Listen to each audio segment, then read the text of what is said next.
Guys আপনাদের একটা কথা বলতে বলতে ভুলে গেছি। এই চিরং কুমিল্লা যে হাইওয়েটা আছে ভাই, এত পরিমাণ লরি আর এই যে ভ্যানগুলা, কি বলবো। আমি ভাবছি শুধুমাত্র রাতেই যাই, এগুলা রাতে যখন বাসে যাই তখন দেখি যে হিউজ পরিমাণ এই কাভার ভ্যানগুলা। তো এখন দেখছি দিনের বেলায়ও প্রচুর ভ্যান, মানে বিরক্তিকর। এরা পুরো রাস্তাটা একদম ব্লক করে রাখে। এই দেখছেন, এক পাশে ট্রাক, এক পাশে কাভার ভ্যান, মানে এইভাবে চলতেই আছে। তো এরই মাঝে ফাঁকা পেলে, সুযোগ পেলে আমাদেরকে ওভারটেক করে যেতে হয়। কিছু করার নাই, এভাবে যেতে হবে। আমাদের যেমন যাওয়া দরকার, তাদেরও যাওয়া দরকার। তো এই কুমিল্লা চিটং হাইওয়েতে রাইড করলে এই বিষয়টা মাথায় রাখবেন। প্রচুর পরিমাণে কাভার ভ্যান আসছে। যদিও রাতের বেলা দূরপাল্লার বাসগুলো রাতের বেলা বেশি যায়, দিনের বেলা খুব একটা বাস আসে না, রাতের বেলাতে বেশি যায়। সো গাইস, অবশেষে আমরা ভাটিয়ারি পৌঁছে গেছি। তো ভাটিয়ারি এসে আমরা দুপুরের খাবারটা খেয়ে নিলাম।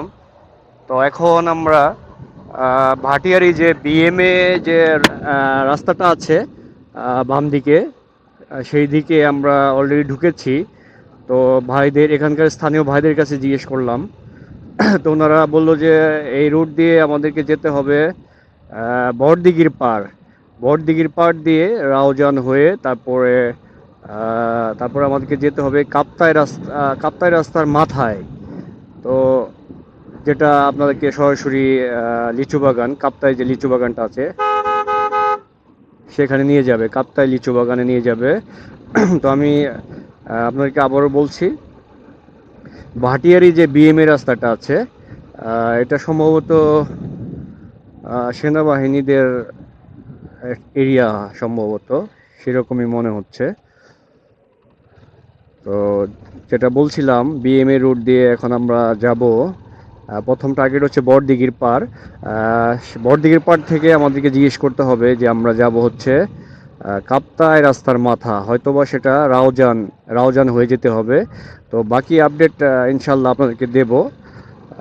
ইনশাল্লাহ বিস্তারিত সবই আপনারা দেখতে পারবেন। বাইক নিয়ে আসলে যেভাবে আপনারা সহজে আসবেন আর কি, সে সে বিষয়ে বিস্তারিত সবই আমি আপনাদের সাথে শেয়ার করবো ইনশাল্লাহ। তো আপাতত চলুন আমাদের সাথে বড়দিঘির পার পর্যন্ত যাই।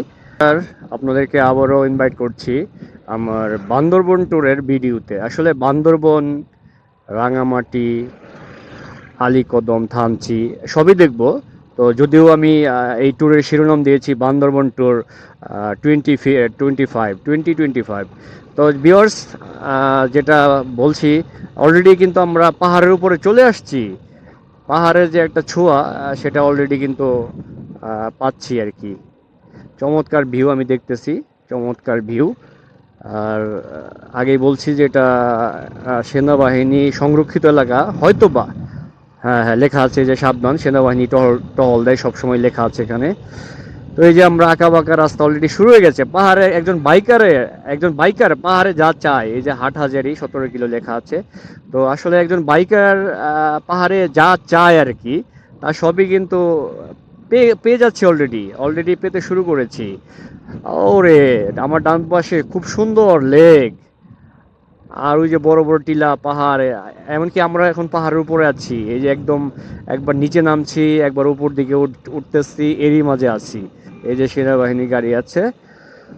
সো গাইস, আরো অনেক এক্সাইটিং, অনেক মজার, অনেক সুন্দর সুন্দর ভিডিও, সেই সাথে আপনারা যারা বাইক নিয়ে ট্রাভেল করবেন বা এমনিও ট্রাভেল করবেন, তাদের জন্য আমি এই বান্দরবন, আজ আমাদের এবারের শিডিউলে যা যা আছে, প্ল্যানে যা যা আছে, সেই সমস্ত স্থানগুলো যাতে সহজে আপনারা ভিজিট করতে পারেন, তার সবই আপনাদের কাছে খুবই সহজভাবে এবং কম খরচে, খাওয়া দাওয়া সহ সব কিছু, হোটেল কোথায় থাকবো, এভরিথিং শেয়ার করব। তো আমার সাথেই থাকুন।